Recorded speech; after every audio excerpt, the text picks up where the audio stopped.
Hello, everybody, and welcome to this edition of Crossy's Corner, another edition of Crossy's Corner. And I have with me Ollie Stanhope. Delighted to welcome you, Ollie. Really chuffed that you're on tonight. Yeah, I'm really pleased to be here, Martin. Great to spend time with you. Brilliant. And we've had a good chat before we've gone live. But just before we start, I'm just going to mention that Crossy's Corner is supported by Ludum, and very grateful we are that Ludum sponsor Crossy's Corner.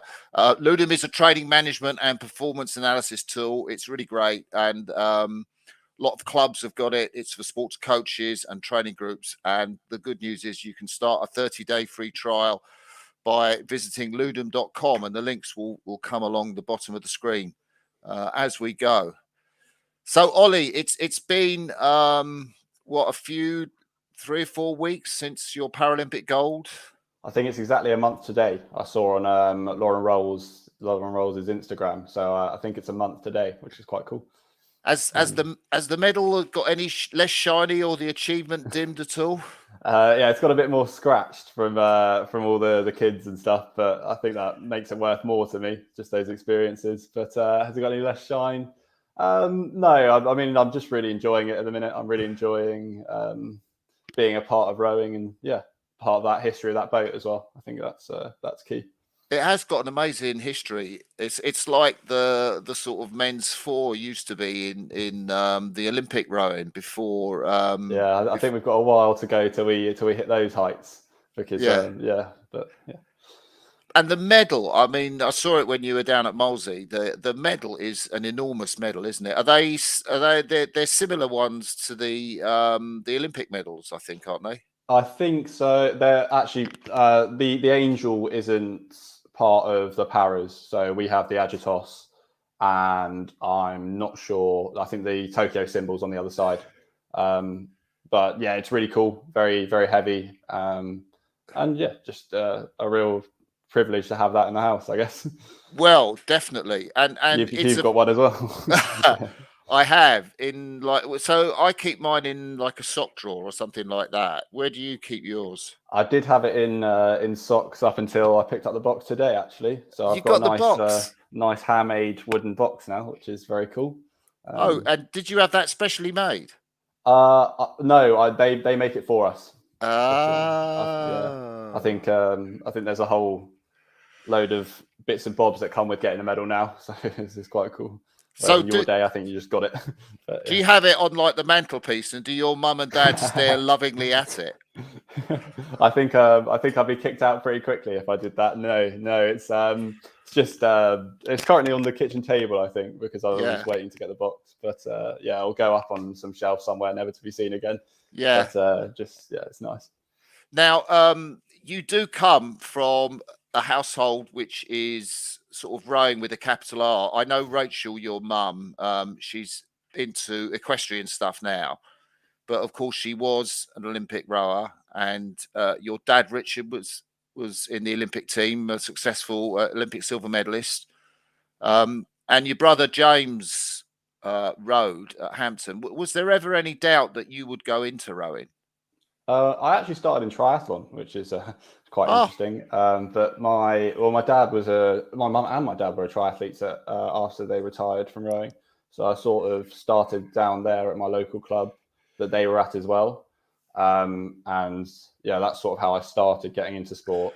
And then I played rugby for a bit. I wasn't very good at it, as most rowers aren't. But yeah, I just enjoyed being around my mates and having fun. And then eventually, I actually ended up breaking my nose. I broke my nose off one of our teammates' knees as well, so it wasn't even somewhere cool. I just got kneed in the face. You still look quite handsome, Ollie.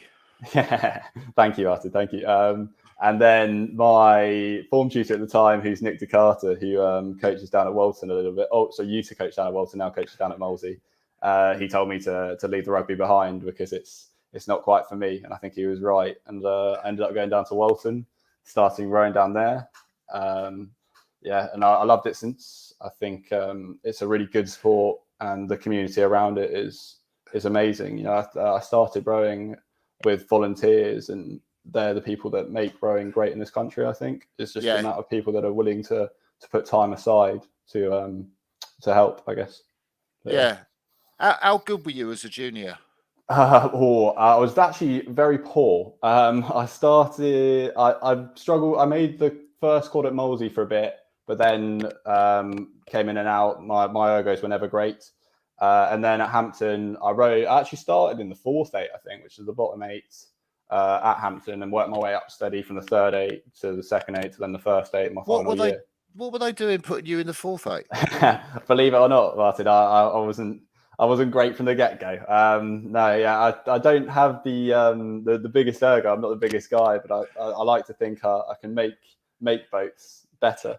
Are you able to say what your 2K PB is, or I don't know if I want to be caught out. I'm scared Franz is watching. I'm trying to do Kingston Head with his Molesey crew, so I'm hoping I'm hoping I don't get dropped. But no, yeah, it's I've got a 632, which isn't great, but yeah, I'm happy with it from where I started, and I think it's good for the obstacles I have in my way. Yeah, definitely. So, so you made the first eight at Hampton. Who was that with? Was that with Neil Double when he was coaching? Yes. Yeah. I actually got to see Neil Double again recently at the Hampton Barbecue, which is probably that was probably the coolest thing. I think that was actually a little bit cooler than getting the medal was being able to see my parents and being able to see Neil so proud. I think that was one of the biggest honors, because then I got to show his kids and stuff like that, and that was really, really cool. So did you ever in your wildest dreams, when you were rowing juniors, think that you would be somehow able to achieve what you have been able to in para rowing? Honestly, no. I dreamed of it. My heroes when I was growing up were Andy Hodge and Simon Fieldhouse, actually, a little bit. Oh, Monkey. Used to love Monkey. So yeah, no, I didn't think I'd ever be there, but I love being a part of it, and I love watching it as well. So I didn't actually think I would classify for para rowing when I first started, and then Nick DeCarter again told me I probably would, and then I sort of put it aside because I was really enjoying rowing at Hampton, and then once I got booted from Brooks, I then ended up calling Shep, and Shep decided to help me, or Shep said that I could come down and have a chat with Tom Dyson, who's the chief coach for the Paras. And it all went from there, really. And now I'm here talking to you, living the dream. So what happened at Brooks then? Because you went to study there, and you presumably joined the boat club. Yes, I did. Unfortunately, I didn't have the erg. I think once you get sort of 100 people, all relatively good rowers, I think I was always going to struggle to make it to the top there. And I'm actually quite thankful I got booted, because otherwise I wouldn't have had the journey I've had and the experiences I've had, Yeah. So, and Nick DeCarter, he's come into your story twice. For people who don't know who Nick is or what he's done, he's intervened in a couple of times in your story. Can you just basically describe Nick to us? And I think he's a bit of a larger than life character, to be honest. He's a sculling coach. He's done a bit of work with the juniors, I think. But the amount of people that have come through Caversham who have been coached by him at one point or another is relatively high. I think Matt Tarrant, for instance, I think he was coached by him. Morgan Boulding, definitely. Sam Mottram, who was in the lightweight double for a bit. There's a number, but he's very good at making rowing fun, but also getting the most out of people as well. I think that's a key skill for any coach, is being able to get the best out of everybody and knowing how to work each individual athlete. Yeah, that's a great shout. And Nick coaches juniors down at Molesey now, doesn't he? Yes. And so what was the classification that allowed you to go into PR rowing? So I was born with cerebral palsy, which very mild cerebral palsy, which affects the right side of my body, but basically means that like my motor neuron stuff doesn't work as well as it should. So it reduces my ankle mobility, which is the main reason I classify, is because my ankle doesn't move as well as it should. But there's a whole host of other things. For instance, like my shoulder will get tight if I sit on the ergo for too long and stuff like that. But it's all good fun. Makes it more exciting. more interesting. Yeah. So before you got into the team, you were rowing in the Molesey Thames Cup 8, was that right? I was actually in the team when I did that. But yeah, I was. I actually I went down to Upper Thames for a little bit. I've done a real travel of all the boat clubs I've seen in the world. Sounds like it. But yeah, I went down to Upper Thames for a bit. Rode down there actually. Did a couple of races with them, and then I got brought into Cav. But then Helen Taylor, who was the coach at Molesey at the time and is now coaching at Hampton, she had a spare seat going in her 8 and asked me if I was interested in doing it. And I mean, I jumped at the opportunity because there are some really good junior rowers in that boat at the time, and still are. So yeah, it was a real good exposure to a different way of working, but also a different coach. So yeah, I think you can always learn things from those. So yeah, it was a really good experience. So were your eyes, when you got down to Caversham the first time, were you like wide-eyed? Yeah, I mean, I met Mo Sabihi. What a legend. So yeah, I got to get changed next to Mo actually, which is a real treat. Yeah, as a rowing fan, I sort of see myself more as a rowing fan than as a rower. Yeah. Yeah, it was a real privilege to be down there. Yeah, just seeing the facilities, all the people. I think most of my heroes actually had gone by that point because Andy retired that year, Alex Gregory retired. Yeah, it was a real exodus of people. Jack Beaumont, actually, one of my heroes. He had him on last time. Yeah, he was a real legend. When I first came in, he was the first person to talk to me and let me know what's what, how to operate. So yeah. And now you're presumably fulfilling that role for other people. I'm trying to. Yeah, I'm not sure I'm quite as experienced as some of the others. James Fox, for instance, is a real stalwart of the para rowing scene. So I think he probably takes more of that role on than I do. As does Lauren. Actually, Lauren's really good at helping people through. She gave me some great advice when I first joined. So yeah, I think as a squad we do a really good job of looking after people that come in and yeah, making sure that they feel welcome. Do you remember what that advice was? To work hard. And just a whole host of things. It's more they're always there if you're stuck on something or feeling a bit down. I think we're a good squad. We build a good ethos around that and good culture. Yeah. So did the level of training that first year in 2017 surprise you? I did some pretty hard sessions at Hampton actually. We did a pairs matrix that's like up and down the Molesey stretch, or I probably should say Hampton stretch, otherwise Neil will have a go at me. But up and down the Molesey stretch, it was 4K up, 4K down, free rate in pairs, and we did that every Wednesday. And that was a pretty hard session. I should use the word trough. Jack will love that. So yeah, did it surprise me? I think the amount of time that they spend on the ergs probably I wasn't quite ready for, but we made some adaptations to the way I work. I've got an ergo foot plate now, which helps me with my feet moving and stuff, so I can make sure I'm pressing properly.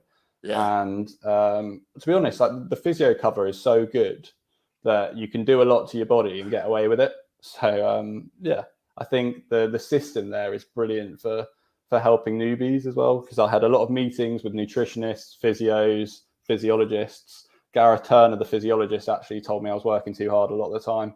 He'd take my lactate and be like, Ollie, mate, what are you doing?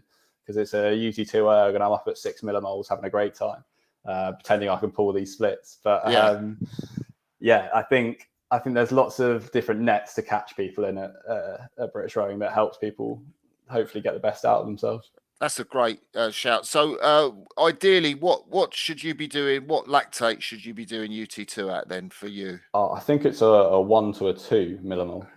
Oh right, you're the amount of lactate in your blood. Yeah. Yeah. So. And is that what you do now? Are you? Yes. Yes. Gareth would kill me if I didn't. So yes, I do. Most of our stuff now. Once you've adapted to the training, it's relatively easy and also quite hard to then get out of the UT2 stage. You have to work quite hard to get the lactate to really build.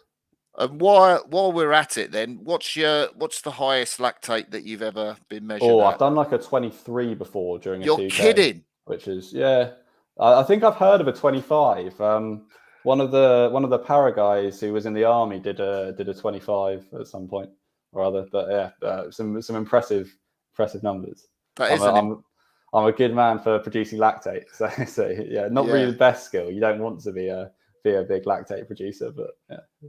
Yeah, well, I guess the skill is actually being able to still operate when you're high on lactate. Yes, precisely. Yeah. But in order to do that, the physiologist suggests that you should do most of your work below large amounts of lactate, so that your body gets a chance to build to it, basically. Yeah. So when you got into the squad in 2017, when you were in the squad at Caversham, did you expect to walk straight into the PR3 Cox 4, or what was the understanding that you went down there? No, not really. I went down there to just enjoy it, really, and for the experience. To be honest, I didn't think I thought I might struggle to even make the 4 at all, because yeah, as I said, my ergo wasn't great, and you think most coaches sort of write you off for that number. They go, oh no, it's not for you. But actually, Tom Dyson and Nick Baker, both the chief coach and the forwards coach, gave me some great opportunities to row with some brilliant people, and ultimately that brought me up to the skill level. They gave me loads of time as well. At the time I first joined, I was studying at full time, and also working at Tesco and working at St Edward's School. So it was pretty full on, and they were actually very nice to me. It gave me a lot of time to adjust and then decide what I wanted to prioritize and what I wanted to get rid of. So yeah, they were really good. So were you pairing with, was it James Fox that you would have been rowing with then, or? So actually at the time, I think I started rowing with Dan Brown, who's now retired, but he was in the 4 in 2018, 2016, 2015 as well, I think, and maybe 2014. So yeah, he was a really good fountain of knowledge. He'd done it all before, and it was really useful to learn from him and see what he did and what I could do, and yeah. Then I rode with Giedra for a bit, who was the 2 girl in Sarasota. Yeah. Well, no, she was at 2. And that was really good. Giedra is actually a great mover. She's a bit of a beast, but also she can be very gentle with the boat. It's actually really good fun rowing with her. And unfortunately, she swapped to stroke side now, so I don't get that opportunity. But and then I'll row with James Fox for a bit, which is really good. He's the absolute unit of the 4. You know what you're going to get. We need to get the job done. Let's get paddling. And then so we do a whole host of different things. It's great. So I mean, that's really interesting in terms of rowing with the PR4, because I think I was listening to a podcast on the Row Show, and I think it was one of the lads from the 8. The guy from the pair whose name eludes me, Brake, or was it Tom? All right, Michael Brake. He did a podcast on the Row Show, and he was saying that that him and Tom Murray used to do a 4 with the 2 women in the pair, Prendergast and Gowler. He said, I'd love to do that 4. Get me in there. Yeah. Sorry, just because of how smooth they were on the boat, but I guess I can get my head around rowing with women in a 4. What's it like in a pair? I actually think it's quite easy. I think you adapt relatively quickly. I've done a lot of rowing. I got the privilege to row with my mum. Did an 8 for Head of the River once, and I got to row with some really big names there. Kath Bishop, those sort of heroes of the sport, should we say? And yeah, I found the same there. Everyone pretty much just puts their blade in the water and takes it out again. It's not as complex as people like to make it, but I think it's different in the way that you have to be careful how you work. You sort of build through the drive instead of lumping it all on and then lifting it out. So that's probably the big difference. And then we do a bit of the gearing changes around making sure that our power curves align and stuff like that. But ultimately, it's not too dissimilar. Yeah. So So with mostly you see, I guess the norm would be to have the guys in the stern of the boat and the women in the bows of the boat, and that's the way that you set up the four. Is there a particular reason why it's set up that way? No, not really. I think it's just about putting people in the right seats. The US four was straight by Danny Hansen for a bit, and have now moved to Charlie Norden, I think is now at stroke. Yeah. But I think it's just having the right people there. If you've got someone that particularly likes to race, I think they're always good in the stroke seat. I think that's why I bring in the stroke seat. Is just I really love to hurt myself, and I think that helps, because you just set a rhythm that's like you just got to hold on to. Yeah, I think then you want the sort of bigger guys and girls at 2 and 3, and then potentially a bit more silk at the bow. So that works really well for us, because we got Foxy, who's the monster, G, who's the monster, and then Ellen and I just try and hold on to them, bolt them all together, and hope for the best. Yeah.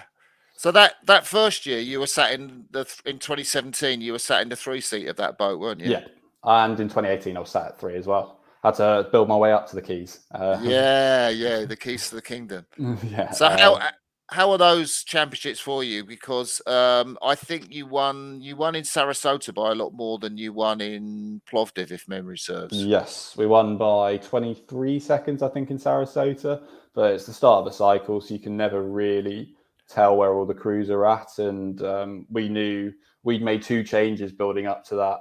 So we knew we were a bit quicker, and the US 4 hadn't made any changes at all. So we knew that they were probably about the same speed they were. So we sort of knew we'd be relatively far out in front.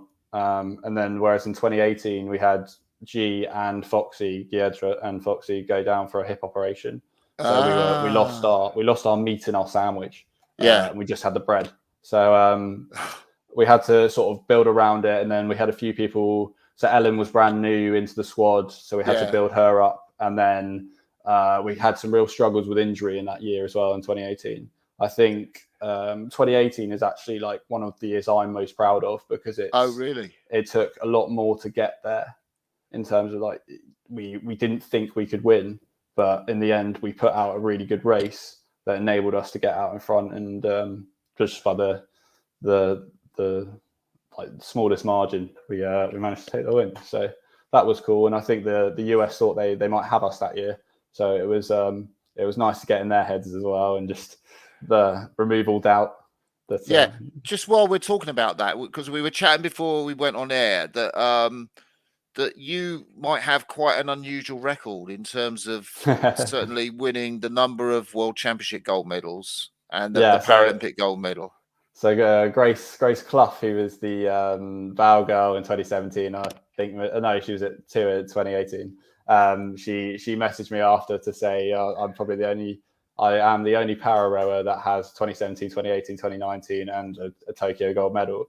And we were thinking I might be the only rower, but we're not sure, because the Kiwi pair lost in 2018. I think, basically most of the standout crew, I think the Sinkovic has lost in 2017. I think most of the standout crews have lost at least 1 championship. So I'm not sure. I have to get someone like Fat Sculler or yourself to check it after. But I was just thinking Fat Sculler will love that. Yeah, if he's listening or going to listen to this podcast, that he will certainly love a stat like that. Yeah, exactly. So I have to ask, in terms of that championship in 2017, given that you were a standout crew, what is it like with your nerves in that event? Because presumably, I guess 2018 might have made you much more nervous to race than 2017. Yeah. 2017, I was probably the most nervous I've ever been before the heat. Really? Because I hadn't raced. I thought, oh no, if I stitch this up, that's all the years before gone. You know, this crew's never lost. I can't be the one to ruin that. So I was really nervous before the heat. I just was doing experience as well. So I was like, oh, I might crab all of that. And then once I got that out of the way, and we knew we were pretty far out in front, it was just fun from there, really. We played a game of mini golf actually while we were out there, which was really good fun in between. So that sort of took my mind off it a lot. Probably the most I've ever sweated though. Sarasota was pretty hot. I'd actually say Sarasota was hotter than Tokyo, which is interesting. I think it was a lot more humid. And yeah. Did you have trouble with the grips on the handles or all that sort of stuff? Not really then, but in Tokyo, weirdly, I did. Tokyo had to swap handles and start scratching it because I was getting forearm problems and stuff like that. And my wrist I was slipping a lot, which is something you really don't want to do because it mucks up your forearm and then you can't really work your arm as well as you want to. Well, yeah. No, go for it. I was pretty much done. No, so I was going to say, how integrated is the para setup to the Olympic setup in Caversham? So how much? I think that's probably why we win. If I'm honest, I think having the opportunity to work with them, see how they operate, and learn little bits from them. Like I think Tom's always looking at them and thinking, what can I gain from this? How are they operating that we can choose to use, and vice versa as well. I think we're starting to see maybe the Olympic squad saying like, oh, what are you doing here? Why are you doing that? How does that work? But I think having a centralized base is probably the key success. Yeah, the key to success for us in terms of I don't think any other nation has a proper full-time centralized base in para rowing. And I think that is why we are so far ahead. That, and of course, like Tom and Nick and the support staff we have at British Rowing are brilliant. But just to have that opportunity to work with each other every day, I think is one of those sort of key drivers. And then you get to look at people like Mo pulling sub 540, and you think, well, like if he's working that hard, I should probably be trying as well. So here. So the atmosphere kind of builds up. You mentioned Tom Dyson and obviously Nick Baker. Do you want to talk a bit about Tom Dyson and what he brings to the table? Mm-hmm. I think Tom is probably the best chief coach I've worked with in terms of how he views athletes and how he views data as well. I think he's the most analytical person I've ever met. He's so good at explaining things in a way that you understand, but then also he'll listen to whatever you think might work. He'll listen to you, irrelevant of whether you have 1 month experience or 10 years. You know, he's open to everything, and I think he is he's one of the key reasons that we are so successful as a team from Beijing through to now. I think he has been a real key driver for us. I think also he brings a really good culture with him as well. Like, so a lot of the time with our coaches, we'll sit with them at breakfast and at lunch, and I think that's really helps us because we see them both as humans and as coaches, and they see us that way as well. Now, I think because we haven't got a great age gap, there's a relatively small age gap between our coaches and us. It makes it a lot easier to have those sort of conversations together. And if one of us is feeling down, they'll see it and they'll be like, all right, how are you doing? What's up? Can we help? And just seeing each other at a human level, I think is really important. So, yeah. That's really interesting, actually. I have heard it said that Tom Dyson, the Olympic squad will be lucky to get someone like Tom Dyson if there was ever a chief coach there. I think it's horses for courses, is not. But yeah, I think he's really, really useful for us, and I hope we never lose him. To be honest, I'd love him to still be working here till he was 70. But wherever he goes, I'm sure success will follow. So we'll see. Were you like by 2018? Were you a full-time athlete by 2018 or 2019? When did that happen for you? I was probably full-time in 2017. I just wasn't going to lectures. So yeah, my grades dropped significantly there. Sorry, Mum. But I started. I went part-time in 2018, and then I took a year out. I went part-time 2018, 2019, then took a year out in 2020 because I thought the Tokyo would be in 2020. Unfortunately, that was all a waste of time. And then in 2021, I was also I went back to being part-time because most of the lectures you can take online. So actually, COVID was a bit of a godsend to my grades.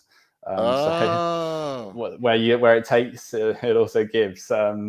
And I also got a lot stronger during the COVID stuff as well. I think that was really useful for me in terms of I'm probably quite a weak person on the ergo and in the gym. So just getting the opportunities to do some consistent land training, I think really helped me. I took probably 6 seconds off my TK, which is a relatively significant amount. Yeah, over a year. And then I also had a knee operation during the lockdown, so that gave me the time to recover and come back. I was having problems squatting and things because of the lack of balance between both of my legs. I tend to use my left leg more than my right leg, which makes my sort of left knee have a bit of strain. And then over time that was building up, and I had bits of like skin stuck in the joint that just made it a bit more painful to squat and stuff. It wasn't major. I was sort of nursing it, but just it was something we knew we had the time to do it. So that was sort of a no-brainer to get that done. It sounds like that 2020, then, as you said, describe it, that was a bit of a godsend to you to have that space and time. Yeah. I think my brother was key to that as well. Actually, I got to train with him for a couple of months, which gave me a reason to sort of wake up, and I think he kept me a bit accountable to it. But yeah, I think it could for different athletes, it's both helpful, and for other athletes, it's unhelpful. I think you had to. That's probably the hardest block I've ever done of training in terms of mentally having to wake yourself up, not see anybody, and just crack on and do it. We did a couple of Zoom ergos actually, but before they were Zoom ergos. Yeah.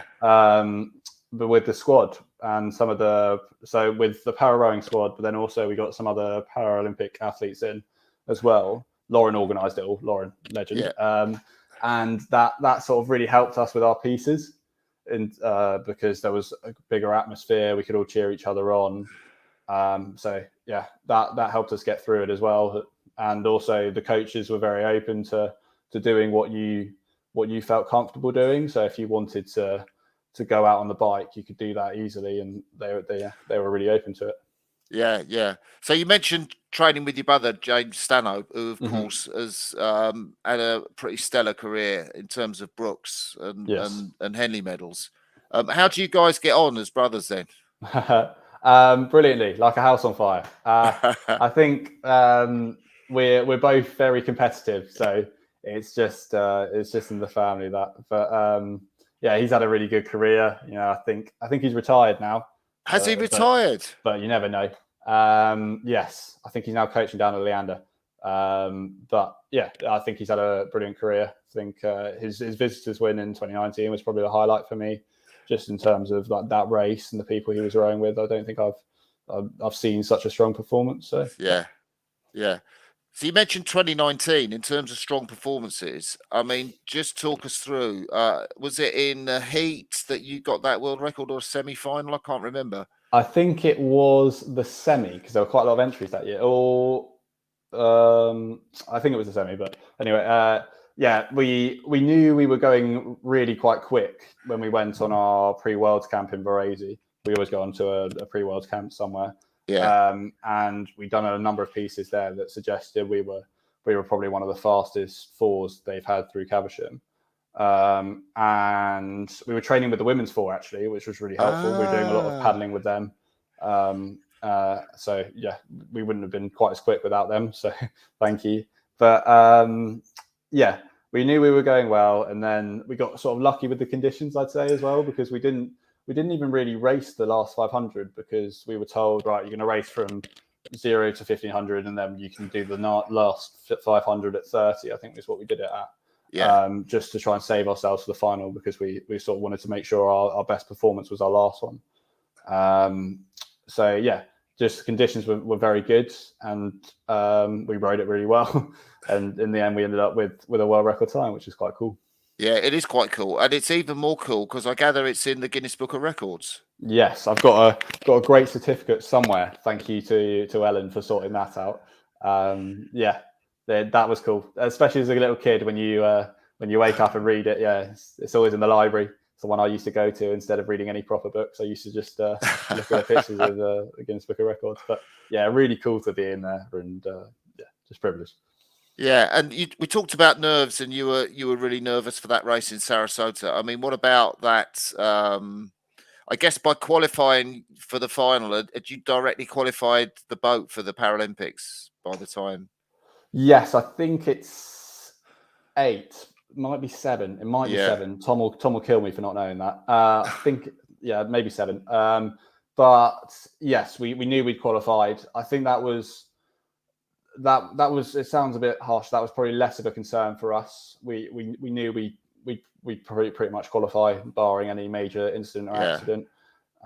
It was we were focusing on trying to get the job done and just taking it race by race. We weren't really worried about the end goal per se. We weren't worried about the things that come after just that race and just doing that stroke properly.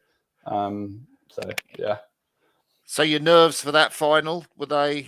I didn't actually have that many on that. I was just thinking about making sure I get my start right and making sure I set a good rhythm for the guys and just enabling them to put the work down. I more just sit there as a passenger and hope for the best. But we actually didn't get our start right because if you watch the video, G's accidentally looking at another crew and then they go, attention, go. And then they go and then we start going and then G's like, oh, yeah, okay. And then we start going. So, that one's funny. That one's funny to look back on. But, yeah, sorry. How big a deal was it for you to be in the stroke seat then that year? I don't think that it's cool to look back on. I don't think that matters because obviously my dad was at stroke in the Moscow 8. Yeah. And my brother's stroked pretty much every crew he's ever been in. So I think as a whole we must have some good sense of rhythm that helps. But I actually think it's more our attitude. I think my parents have sort of driven into us that you've got to work hard for everything you get. And I think that really helps in the stroke seat. Yeah. And I mean, your dad Richard had a lovely rhythm in the stroke seat. Well, he still has a lovely rhythm whenever he comes out, I think. Yeah, I'm not sure about that. I've watched him on the erg. Yeah, I've not rode with Rach, your mum, but I guess that likewise with those Nottingham lightweights, they had a pretty cool fluid rhythm. Yeah, I'm sure they did. I actually haven't seen. I've watched her row. I've rode with her. Yeah, no, she's good. I'll say. Yeah. Sorry, Mum. Yeah. So were you? How bothered were you about the postponement of the games? How much did that get to you? A little bit at the start because you start thinking is my dream not going to happen? And that was more of a concern when the lockdown first started because there were rumours it was all going to be canned. But as sort of time went on, we realised actually it's probably going to be postponed, and that's okay because we can do another year. We can make ourselves better than we were because we were quite a young crew. We knew we were still making steps forward and learning from things. So yeah, we knew that extra year wasn't going to hamper us. It was going to help us, and we were going to make sure it did. That's the one thing we sat down in our first meeting and we said, right, guys, we've got to make sure this year is helpful to us. We don't back off. We don't have bad days just because we're alone in our garage. You've still got to work and you still got to make it count, because ultimately in 2021, when it does take place, you want to make sure you're at your best. And I think we all did that as a group. Actually, I think from the double to the single as well, they really benefited from that year. So yeah. So 2020, I mean, was the first time you raced there? Was that at the Europeans? Yes. Sorry, but yeah, I think was Euros in 2020. I thought it might be 2021. Sorry, I meant 20. Yeah. So I meant I jumped just seamlessly. I'd left you behind there, but in my head I jumped to 2021. Yeah. So that was our first race actually. Yeah, that was quite nerve-wracking because you never know where the rest of the field are at. But it was actually probably one of the most enjoyable races I've ever done because it was the first time I'd been out and raced in a year and a half, and I missed it. I missed everything about it. So it was nice just to be part of a regatta and get to travel with the team again as well. I think that's always like a great experience. Is getting to, we work as a whole team when we go out to regattas. We all train at the same time, we eat at the same time, and that's really cool because you get more of a community feel. Yeah. So yeah, it was good. And so after you'd you'd had the Europeans. The next time you were going to race was going to be Tokyo. Is that right? Yeah, we made that judgment fairly early on, just based off of COVID restrictions. We were never sure how it was going to go, and then also the extra money that involves is always a bit of a risk and a bit of a hassle. So we just wanted to make sure, and also the risk of getting COVID as well. We wanted to make sure that we got that. Well, Tom wanted to make sure that he got us to the start line in Tokyo. That was all that mattered, not winning a World Cup or any of those things. It was Tokyo. That was our main aim, and he made that fairly clear to us from the start of that season. Yeah, that was going to be the one. How bothered were you about catching COVID? I mean, I guess were you taking extra precautions, just to be as safe as you could? Yeah. When we it was a big change at first, because we made sure we erged outside. There was always flow through rooms, and we implemented a one-way thing around Caversham. Anne Redgrave Dr. Anne Redgrave did a great job of sorting all that out. And actually, it wasn't too stressful for us, because Anne and Nick did all the work. I'm trying to think of the second name. Nick did all the work, and we just basically turned up like sheep and just got herded around. And but it was nice to know the precautions were there, I think. Whereas when you go to like sort of World Cups, some Europeans, you don't know what other countries have been doing and how seriously they've been taking it. So that was more of a worry for us as a team, because we knew what we'd been doing, but we couldn't account for what others had been doing, especially on the para side, because there's such disparity in budgets that some guys don't get the comforts that we get and the security that we get. So did you get away to train anywhere? Were you just at Caversham the whole time? So we went in April to Varese. I think we didn't do our January camp, and we just did one camp in Varese, and then it kicked off with COVID after that. So then we couldn't do our pre-Worlds camp in Varese, so we had to do a pre-Worlds camp in Caversham. But we made the best of that. I think, again, the Tom and Nick did a great job of making that as homely as we could, because we pretty much went into a hotel lockdown after that. We didn't see anybody. We made sure to sort of stay clear of everything, because at the time the cases were skyrocketing. Like I really wanted to go to Henley because it was my dad's last umpiring race, and in the end I couldn't. It wasn't plausible or feasible or fair to the other guys if I went to Henley. So I had to miss that one, which was a bit of a shame. But that's really interesting. But yeah, it was all worth it in the end, because we all got there safely and got the job done. Yeah, just Prithviraj, who is a regular listener, he might not necessarily be au fait. I'm assuming people might know about categories, and we talked about PR3 for you guys. I mean, how able are you to give us a short summary of the classification? So I think PR3 is making use of the seat, isn't it? So you're able to use a sliding seat, but it's you normally get ankle restriction or Erb's palsy as well, but or you can have sort of below knee amputees as well. There's a number of different ones you can have, but basically it just needs to you need to be able to utilize the sliding seat. I think, to use World Rowing's definition. And then the PR2 category, I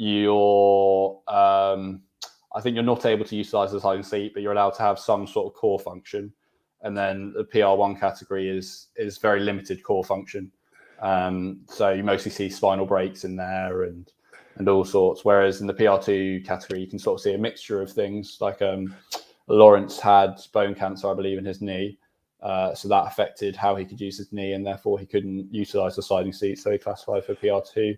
And Lauren's, I think her system attacked her one evening, and then she woke up the next morning and couldn't use her legs, which is it's a really interesting story, actually.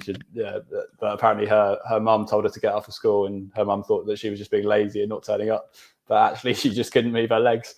You're kidding? So, no, it's quite a funny story, but I'm sure she'll tell it better than me. So that's Lauren Rolls and Lawrence Whitney. Yes, you're talking about. So those guys are Paralympic champions in Tokyo, like you. I mean, they're two-time. They did in 2016 as well. Same crew. Oh wow, yeah, of course they did. over 1,000 meters back in 2016 as well. Yes.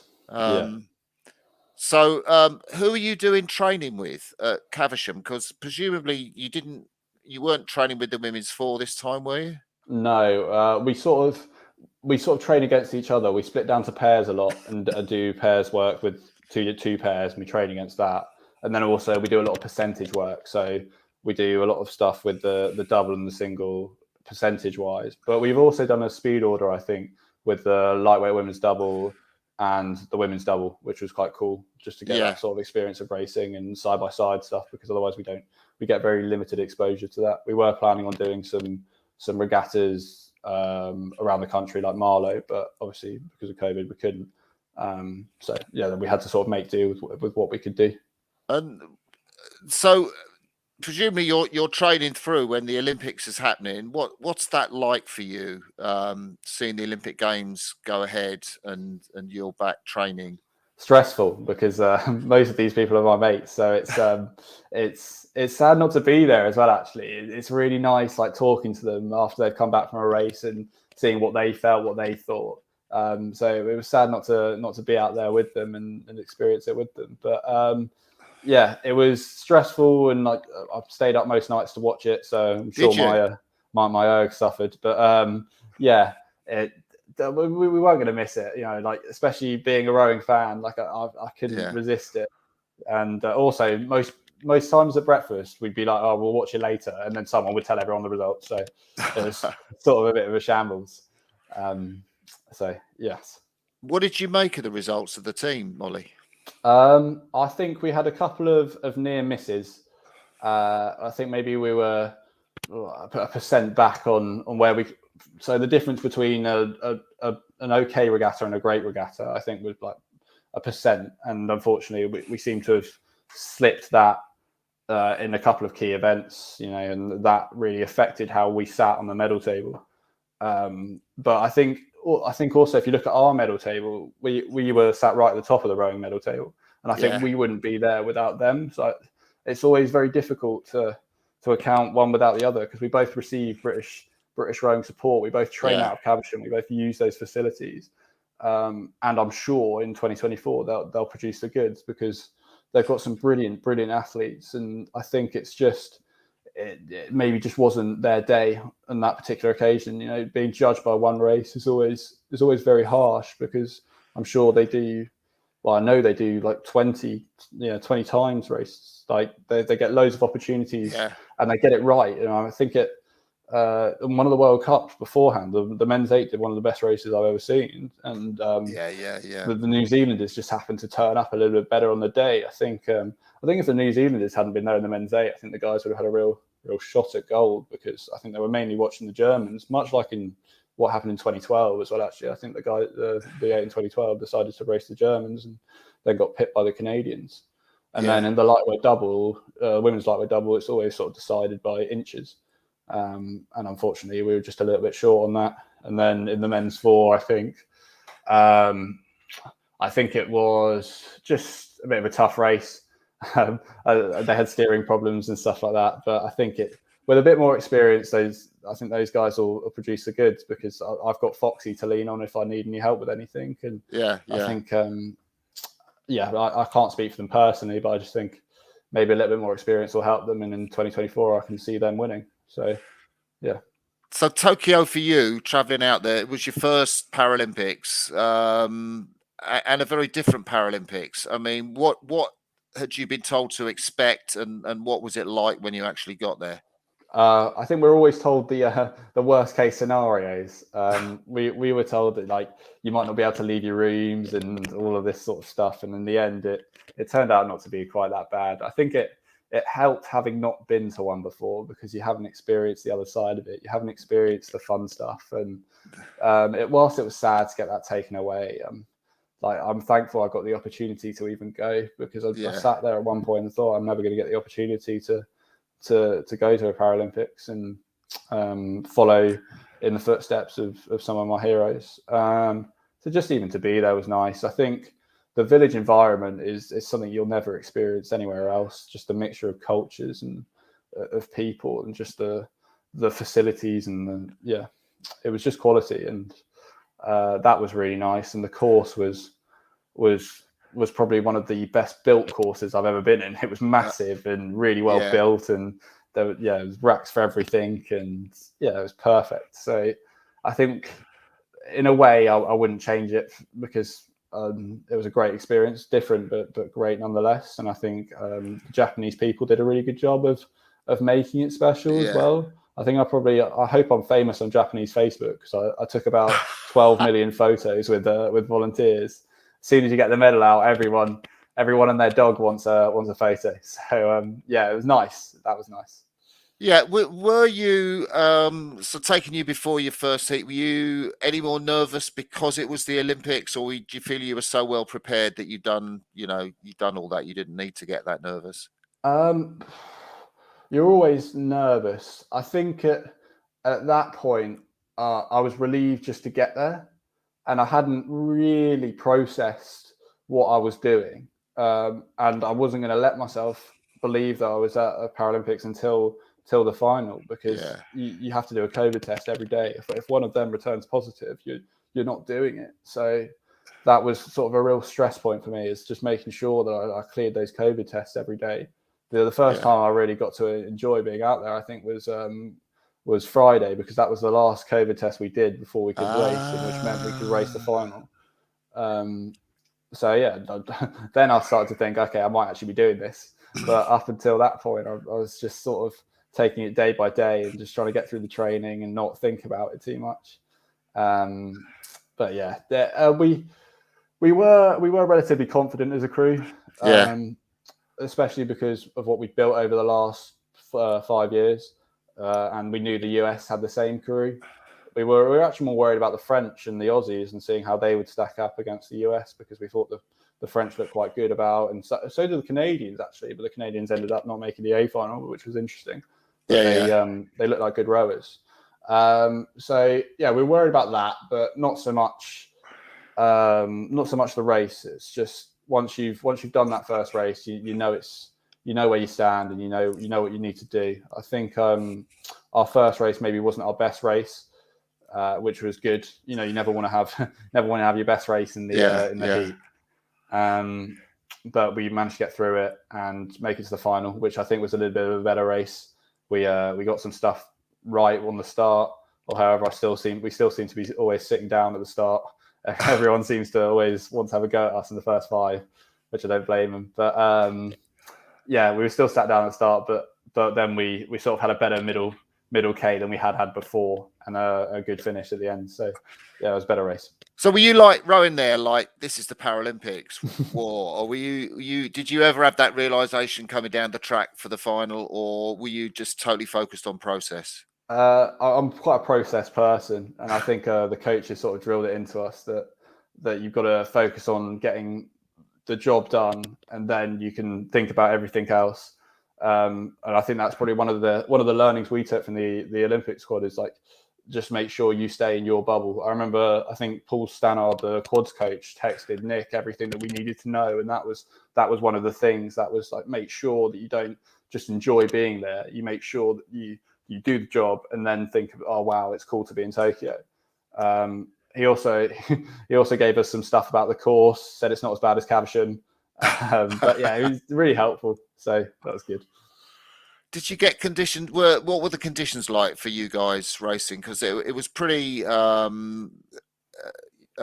drastic conditions for, was it the Thursday finals or something on the Olympic course? Yeah, all those crabs. Yeah, I think they got quite unlucky there, didn't they? We just had a light headwind, which actually wasn't very nice, because we were hoping to go out there and do a world record again, but in the end we just didn't get the conditions for it, which is a bit of a shame. But it was flat. We weren't struggling to get our blades clear or anything like that. Relatively easy for us. A lot better than Caversham. Caversham can be like the Atlantic Ocean when it wants to be. So we trade up well. And so the feeling crossing the line for that Paralympic gold. Mm-hmm. Relief was the main driver, to be honest. That's interesting. You think we knew we'd probably win. So just to get from A to B and it be done, and I not have to worry about anything, not have to worry about any COVID tests or staying fit, not getting injured, all of those things, and just making sure it's done. I've done the job I'm here to do. That was probably my biggest emotion. And was that the same in your crew, or did anyone have different... Foxy's a serial winner. He loves winning. So I think he was pretty happy, as was everybody else. But for me, I'd struggled with the pressure of it all, in terms of like the COVID stuff on top of everything else, was quite tough, and I was just happy for it in a way to be over. I was happy for that to be done, and I not have to worry about it anymore.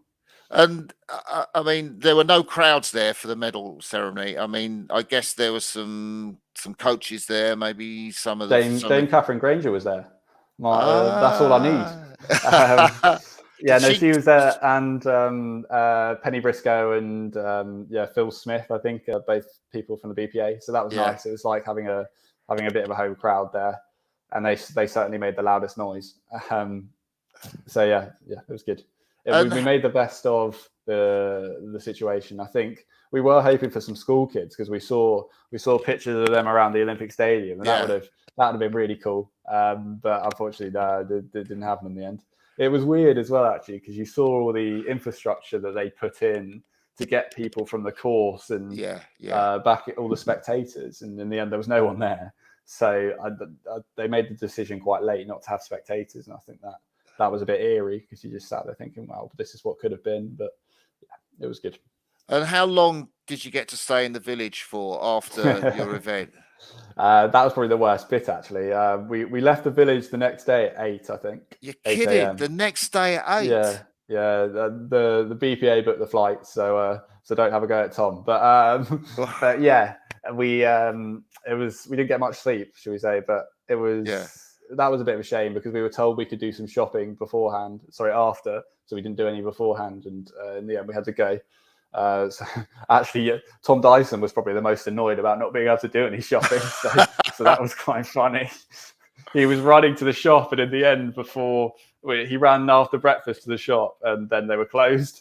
So my God, he just dripping in sweat, walking back to breakfast, which was funny. So what was it like arriving back in the UK when you've been in that competition environment, and the paras are still going on? I know rowing's finished, but what was that sensation like for you? Strange, because all the COVID restrictions had gone as well. Of course. We'd gone from making sure we saw nobody to then everybody and anyone can come, and no one's wearing masks. So that was strange, but it's really good to see everyone's family again, and it was actually just nice to be at home and just decompress for a bit. Yeah, that was one of the nicest bits. Yeah. And I guess I mean, there was a lovely ceremony, I guess, down at Molesey, yes, which was when the world record attempt on the ergs was going on, but the boat naming, and you now have what sort of boat is it named Ollie Stanhope? I think it's a Cox's 4 at the minute, but they said it's going to be a Cox 4 when they buy a Cox 4, but because they're trying to do the people that race in the boat get the boat named after them. So I think Becky got an 8 and Mo got an 8, and hopefully I'll get a Cox 4. But I'm happy with whatever. I would have taken a single if they'd offered it to me. It was really nice to get that opportunity. I don't think many clubs offer their rowers that opportunity. So it was really nice to get down there and see everybody again. And my dad actually had a pair named after him for a bit down there, so it was cool to sort of follow in his footsteps a bit. Yeah, definitely. And all the greats as well. Monkey's got a boat named after him, and I think Phil Simmons does as well, doesn't he? I think. Yeah. I'm not sure. Certainly, that's the case. And I know you're doing a bit of rowing down at Molesey at the moment, because I saw you on the start of the of the sort of 4K rate 20. Yeah, I think that's one of the cool things, is going back to clubs after you've been in the national team, because there's so much pressure in the national team. There's so much high performance, and there's not so much of the good chat and the community that comes with rowing at its best. So it was really nice to get down to there and row with some great lads down there again. just a really good experience, and it's also nice to keep the structure. I think that's what a lot of people say they struggle with, and it was something I was aware of that I might struggle with, is that once you finish an Olympics or a Paralympics, you lose that structure and that drive in your life. You lose that thing that makes you wake up in the morning. So I just wanted to make sure that I kept hungry and I kept in the sport in some way or other. Yeah. So I mean, I was just debating whether to ask you if you're going to carry on because you're so young.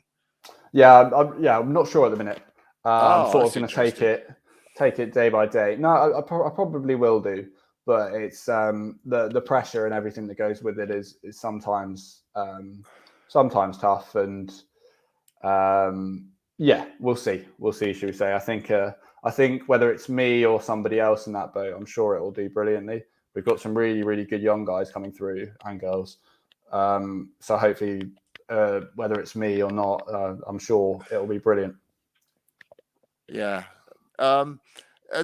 While you've been back, British rowing has been undergoing some changes. There's been the resignation of Andy Parkinson, who's the CEO of British Rowing, and there's been an athlete commission of inquiry into stuff going on, I guess, at Caversham, and what the athletes and coaches, it has to be said, think of that. What's your take on what's been going on, Ollie? Yeah, I'm not directly involved in the Olympic stuff, but I can comment on what I think is happening. I think it's useful that British Rowing are trying to learn something from it, irrelevant of result. I think we probably always would have done something of this description. I think also, I think it's good they're trying to learn from it. And they're also getting the athletes involved as well. I've never seen past athletes come back in and try and analyze what's happened and what they think can be improved on. And I think we've got some really big names doing it. I'm allowed to say. I think Mark Hunter and Constantine Ludus are doing it as well. So some real good experience there, and people that you should always, I think, listen to and try and learn from. I think with the Andy Parkinson thing, I think. I'm sure he's done a great job. I don't really see so much of the Hammersmith people, which is a bit of a shame.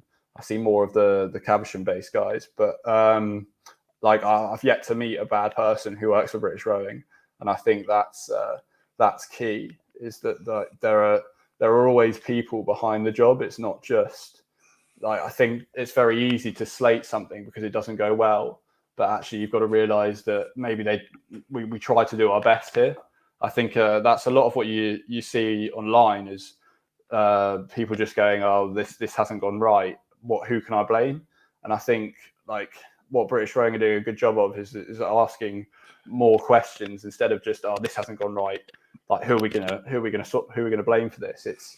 We're seeing a wider scope analysis of what we're doing, especially with losing Jürgen as well. I think that was a big hit and a big change in our culture and the way we want to go forward. And I think we always had to change that because Jürgen was always going to leave after Tokyo, irrelevant of whether it was there or not.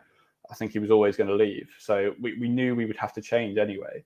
And I think I think it's actually good that we've got people through already that have done an Olympics with the squad that then have the experience to go, okay, right, this is what we learned from it, and this is how we're going to improve this year.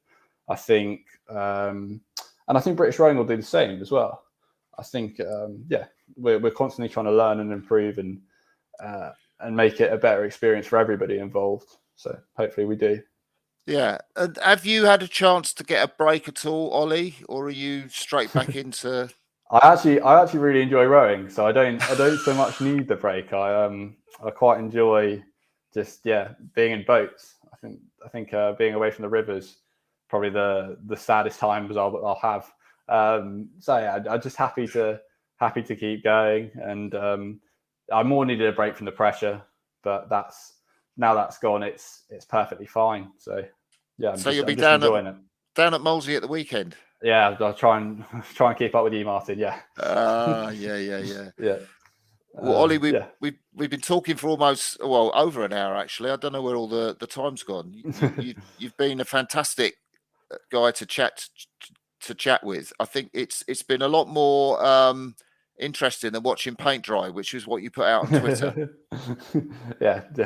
But yeah. As I said, if you start low, you can only raise the bar. So hopefully that's what I've done, and hopefully it's been worth the time of the people who have watched this. And thank you very much for having me on, and thank you very much for watching. I guess. Well, you're a real energizer, Ollie. You sort of radiate that enthusiasm for the sport. Yeah, and that's what my coach says as well. He says I'm a good facilitator. I'm good at getting the best. So yeah.